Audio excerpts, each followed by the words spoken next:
Good morning. आज की class में हम केमिकल काइनेटिक्स की स्टडी करेंगे। सबसे पहले हम जानेंगे केमिकल काइनेटिक्स क्या है। What is chemical kinetics? Chemical kinetics is the branch of physical chemistry. Chemical kinetics physical chemistry की ही एक ब्रांच है। Chemical kinetics is the branch of physical chemistry which deals with the study of rate of various reactions, mechanisms and factors affecting the rate of reactions।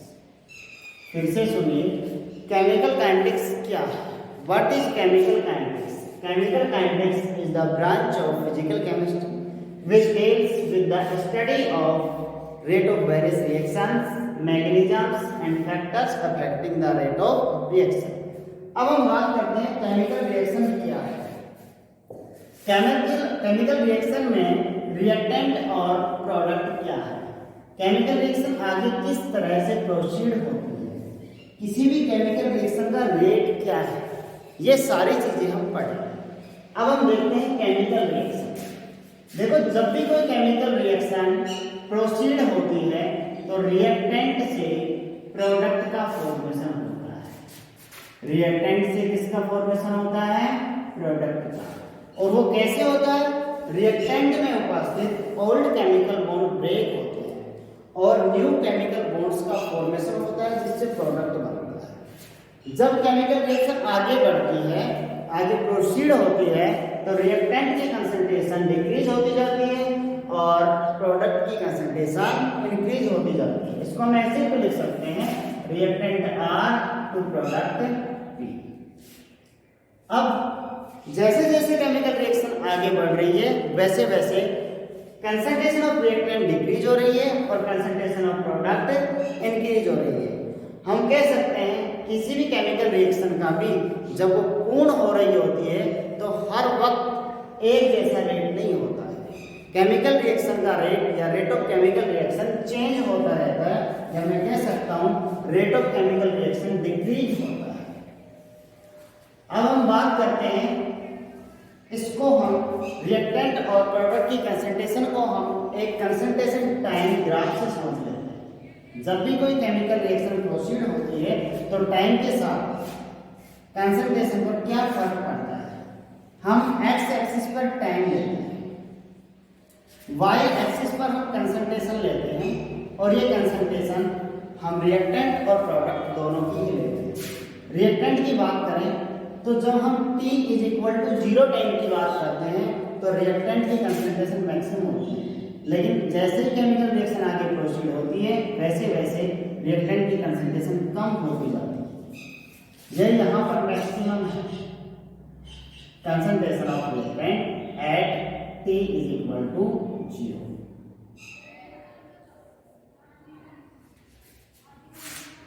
समय के साथ जैसे जैसे time के साथ केमिकल रिएक्शन आगे प्रोसीड होती है वैसे वैसे कंसंट्रेशन ऑफ प्रोडक्ट इंक्रीज होती जाती है। हम यहाँ पर कंसंट्रेशन ऑफ रिएक्टेंट को बड़े ब्रैकेट में R से शो करते हैं और कंसंट्रेशन ऑफ प्रोडक्ट को बड़े ब्रैकेट में P से शो करते हैं। ये कंसंट्रेशन ऑफ रिएक्टेंट है जो टाइम के साथ डिक्रीज हो रही है, ये कंसंट्रेशन ऑफ प्रोडक्ट है जो टाइम के साथ इंक्रीज हो रही है। तो हम कह सकते हैं ये कंसंट्रेशन टाइम ग्राफ है जिसमें हम देख सकते हैं किस तरह से रिएक्टेंट और प्रोडक्ट की कंसंट्रेशन में चेंज आ रहा है। अब हम देखते हैं रेट ऑफ रिएक्शन। सबसे पहले हम बात करते हैं रेट ऑफ रिएक्शन क्या है। What is rate of reaction? Rate of reaction is the change in concentration of reactant और प्रोडक्ट पर यूनिट टाइम। वापस से सुनिए, rate of reaction. Rate of reaction क्या है? Rate of reaction is the change in concentration of reactant और product per unit time. अब हम ये दोनों के रेस्पेक्ट में निकाल सकते हैं, रिएक्टेंट के रेस्पेक्ट में भी और प्रोडक्ट के रेस्पेक्ट में भी। रेट ऑफ रिएक्शन को हम रिएक्टेंट के रेस्पेक्ट में भी निकाल सकते हैं और प्रोडक्ट के रेस्पेक्ट में भी निकाल सकते हैं। दोनों के रेस्पेक्ट में हम कैलकुलेट कर सकते हैं। सबसे पहले हम रिएक्टेंट के रेस्पेक्ट में कैलकुलेट करेंगे तो हम कह सकते हैं rate decrease in concentration of reactant R.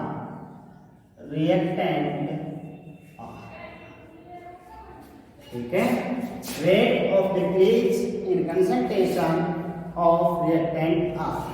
तो हम कह सकते हैं कि rate of reaction is equal to change in concentration.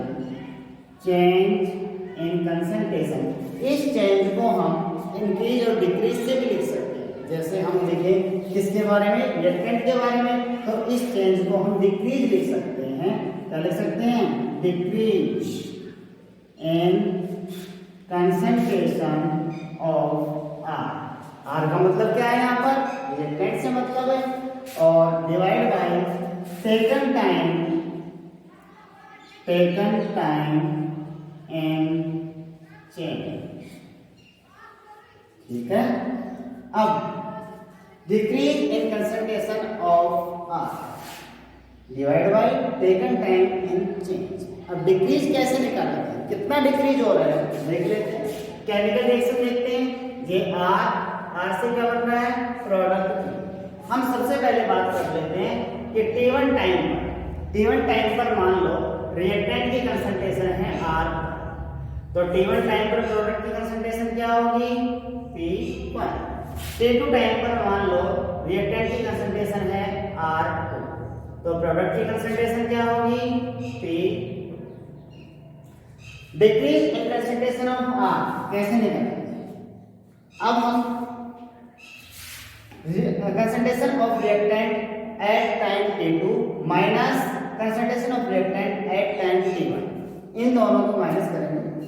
R2 minus R2 क्या है, concentration of reactant at time T2, R1 क्या है, concentration of reactant at time T1 upon T2 minus T1, ये क्या है, taken time in change is equal to R2 और R1 में से अधिक वैल्यू किसकी है, कौन सी वैल्यू बड़ी है देख लेते हैं।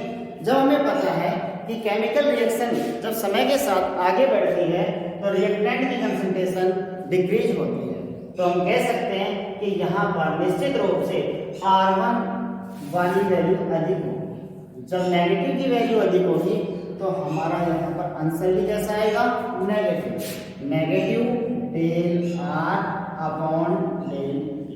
ये क्या आ गया, rate of reaction in respect of reactant R. किसकी रेस्पेक्ट में है, रिएक्टेंट आर की रेस्पेक्ट में।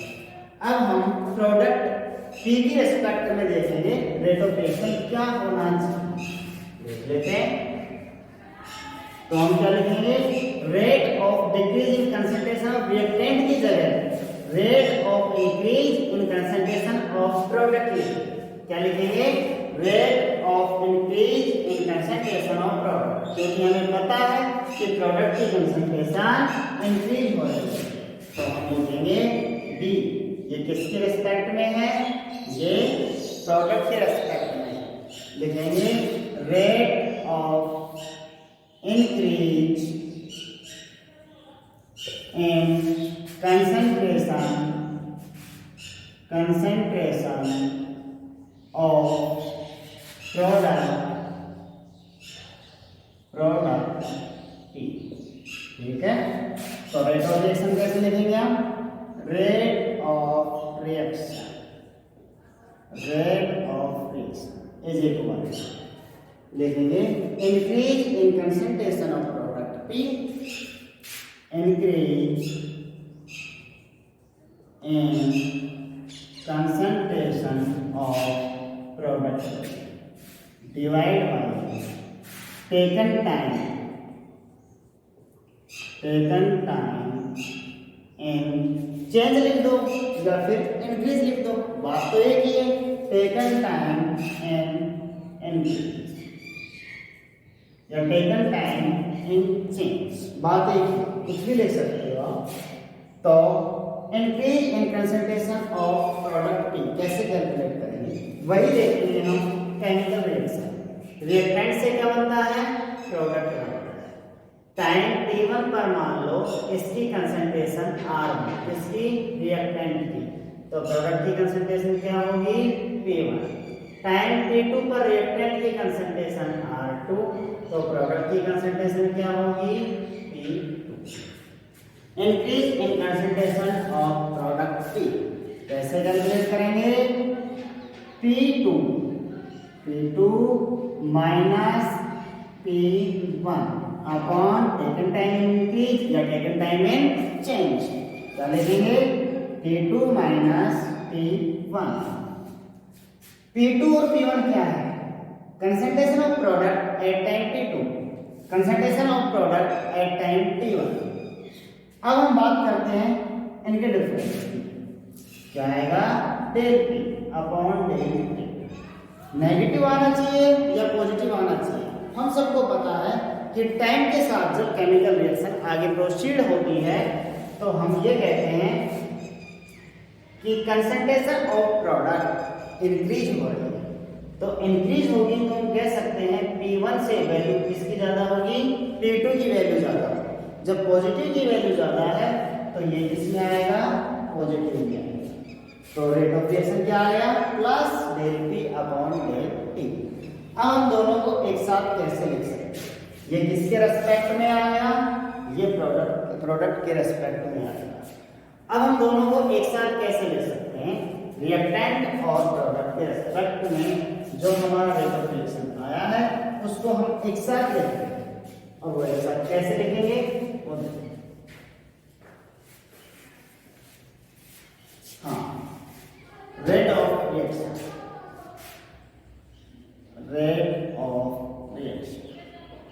Is equal to minus del R upon del T is equal to plus del T upon del T। Plus और minus sign सिर्फ ये show करता है कि हमारे पास रिएक्टेंट की कंसंट्रेशन में चेंज आ रहा है या प्रोडक्ट की कंसंट्रेशन में चेंज आ रहा है। अगर रिएक्टेंट की कंसंट्रेशन में चेंज आ रहा है तो ये वैल्यू नेगेटिव, अगर प्रोडक्ट की कंसंट्रेशन में चेंज आ रहा है तो ये वैल्यू कैसी होगी, पॉजिटिव। रेट ऑफ रिएक्शन हमने रिएक्टेंट और प्रोडक्ट दोनों के रेस्पेक्ट में देख लिया। अब हम देखते हैं average rate of reaction. Average rate of reaction देखने से पहले हम रेट टाइम ग्राफ देखते हैं रिएक्शन, रेट टाइम ग्राफ। देखिए कोई भी केमिकल रिएक्शन है उसके लिए रेट टाइम ग्राफ कैसे बनाएंगे, हम एक्स एक्सिस पर टाइम को लेते हैं और वाई एक्सिस पर हम रेट ऑफ रिएक्शन लेते हैं। रेट ऑफ रिएक्शन हमें पता है कि कंसंट्रेशन ऑफ रिएक्टेंट जितनी ज्यादा होगी रेट ऑफ रिएक्शन उतना ही ज्यादा होगा।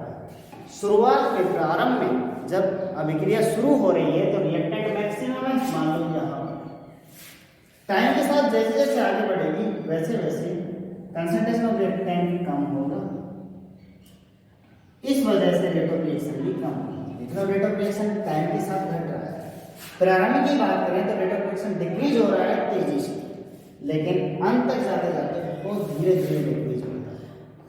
ये ग्राफ इनफाइनाइट पर जाकर इस एक्स एक्सिस को टच करता है तो ये कहलाता है इनफाइनाइट सिमिलर ग्राफ। ये है रेट टाइम ग्राफ।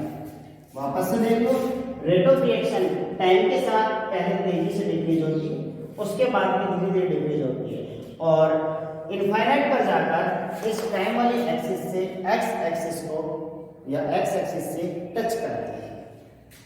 यह हो गया rate of reaction with time. अब हम बात करते हैं एवरेज रेट ऑफ रिएक्शन। किसकी बात करते हैं, एवरेज रेट ऑफ रिएक्शन। देखिए एवरेज रेट ऑफ रिएक्शन।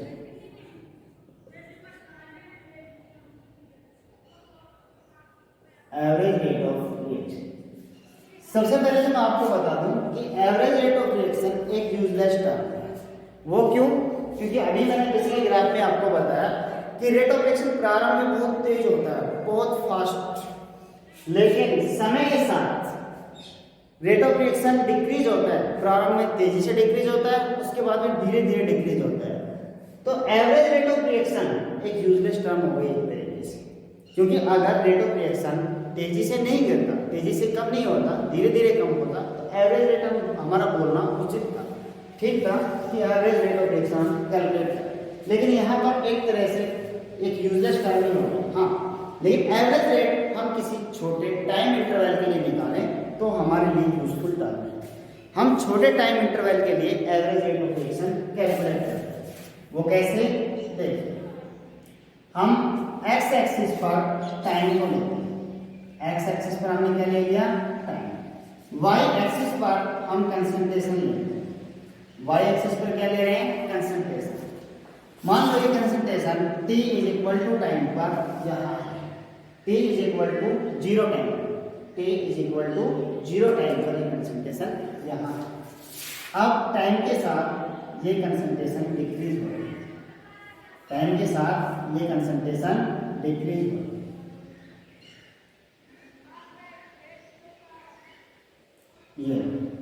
ये टाइम के साथ डिक्रीज हो रही है। अब हम एवरेज रेट ऑफ रिएक्शन निकालना चाहें तो हम देख रहे हैं पहले रेट ऑफ रिएक्शन तेजी से कम हो रहा है, उसके बाद धीरे धीरे कम हो रहा है। तो हम ऐसा नहीं करेंगे, हम किसी छोटे टाइम इंटरवल के लिए रेट ऑफ रिएक्शन कैलकुलेट करेंगे। मान लो ये टाइम t1 है, ये टाइम t2 है। टाइम t1 पर कंसंट्रेशन कितनी है? c1। टाइम t2 पर कंसंट्रेशन c2। टाइम t1 पर कंसंट्रेशन c1 है और टाइम t2 पर कंसंट्रेशन c2। अब इस टाइम इंटरवल के लिए हम average rate of reaction calculate करेंगे। Average rate of reaction,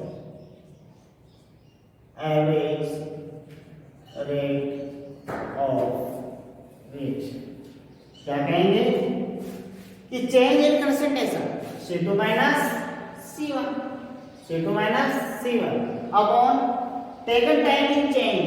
taken time in change क्या आएगा? t2 minus t1। Taken time in change इसको हम क्या कह सकते हैं? Taken time in decrease, taken time in increase. जैसा कि अगर हम रिएक्टेंट के रेस्पेक्ट में ले रहे हैं तो यहाँ पर कंसंट्रेशन डिक्रीज होगी, और अगर हम प्रोडक्ट के रेस्पेक्ट में ले रहे हैं तो सीधी सी बात है इंक्रीज होगी। अब हमारे पास क्या आया? Del C upon del T. इसको हम पॉजिटिव और नेगेटिव साइन दोनों से शो करते हैं। ऐसा क्यों? अगर ये कंसंट्रेशन डिक्रीज हो रही है, इसका मतलब कंसंट्रेशन किसकी है? रिएक्टेंट की। अगर रिएक्टेंट के रेस्पेक्ट में है तो हम कह देंगे ये वैल्यू कैसी आएगी? नेगेटिव। अगर ये प्रोडक्ट के रेस्पेक्ट में है तो ये वैल्यू कैसी आएगी? पॉजिटिव आएगी। तो हम कह सकते हैं कि average rate of reaction is equal to plus minus del C upon del T. अगर प्लस साइन आया है तो समझ जाओगे कि रिस्पेक्ट टू किसके रेस्पेक्ट में है? प्रोडक्ट के रेस्पेक्ट में। अगर नेगेटिव साइन आया है तो हम कह सकते हैं ये किसके रेस्पेक्ट में है? रिएक्टेंट के रेस्पेक्ट में। ये हो गया एवरेज रेट ऑफ रिएक्शन। बाकी का नेक्स्ट क्लास में। Thank you.